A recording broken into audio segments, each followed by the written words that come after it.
Sampung sunod-sunod na panalo ang ginawa ng Chocomucho upang angkinin at siguruhin ang pangalawang pwesto na ikinabagsak naman ng Cherry Tigo. Ang tanong, sino na ang makakaharap ng Chocomucho sa semis? See you in the finals. See you in the semis! Sorry. Commitment. That is what you call commitment. Winalis ng Chocomucho Flying Titans ang Cherry Tigo crossover sa score na 25-16. 25-19 at 25-23 at nakuha ang number 2 seeding sa semifinals ng Premier Volleyball League 2nd All-Filipino Conference sa University of San Agustin Gymnasium sa Iloilo. Nagtapos ang Flying Titans na may 48 attack points na pinangunahan naman ng 13 points ni Cici Rondina at 9 points naman ni Maddie Madayag laban sa 38 points ng crossovers upang bigyang diin ang dominasyon ng kupunan sa kabuuan ng 1 oras at 23 minutong engkwentro. At isang pambihirang pagganap naman ni Dina Wong sa laro at nakapagtala ito ng 3 points including 2 attacks and 1 service ace with 24 excellent sets, dahilan upang hiranging player of the game.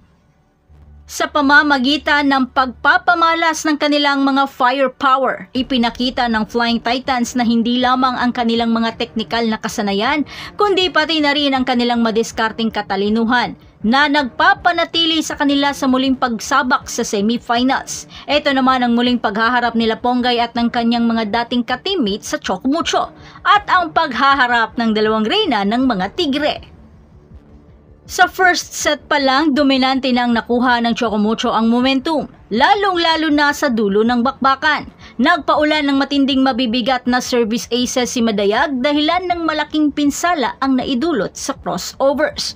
At dahil sa mga sunod-sunod na mga atake ng Flying Titans, dahilan rin upang magkanda error ang mga crossovers.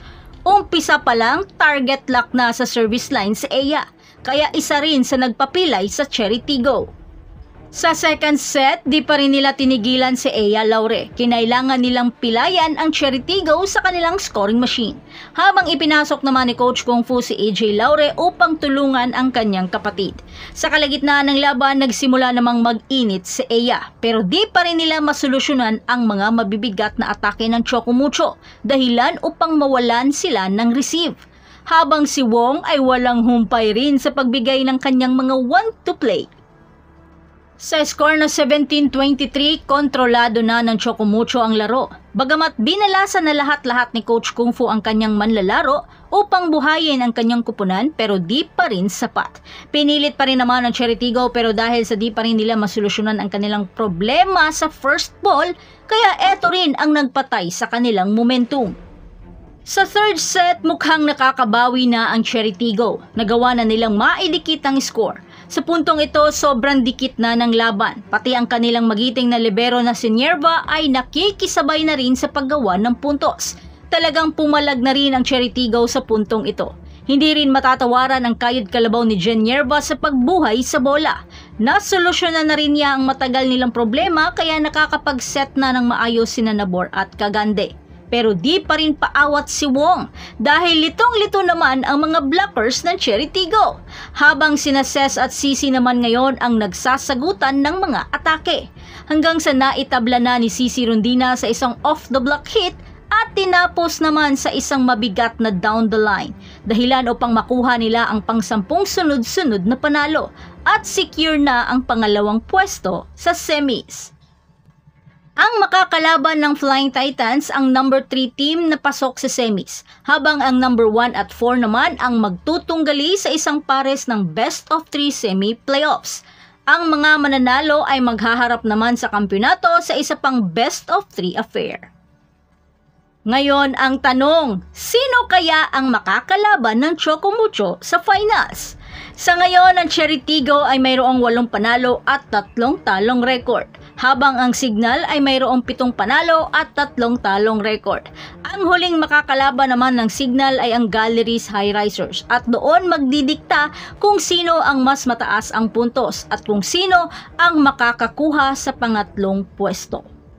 Marami naman ang natuwa para sa Chocomucho dahil hindi nito makakaharap ang kanilang sister team na Creamline. Dahil alam naman natin kung gaano kalakas ang kuponang ito. At kung papalarin naman ang Chocomucho na manalo sa semis, makakapasok na sila for the first time in history sa finals na matagal na nilang inaasam-asam. Ikaw, sino ang gusto mong makakaharap ng Chocomucho sa semifinals? So that's it. Thanks for supporting this channel and please don't forget to like and subscribe and spike the notification bell para lagi kang updated sa mga valuable ganap, and thanks for watching.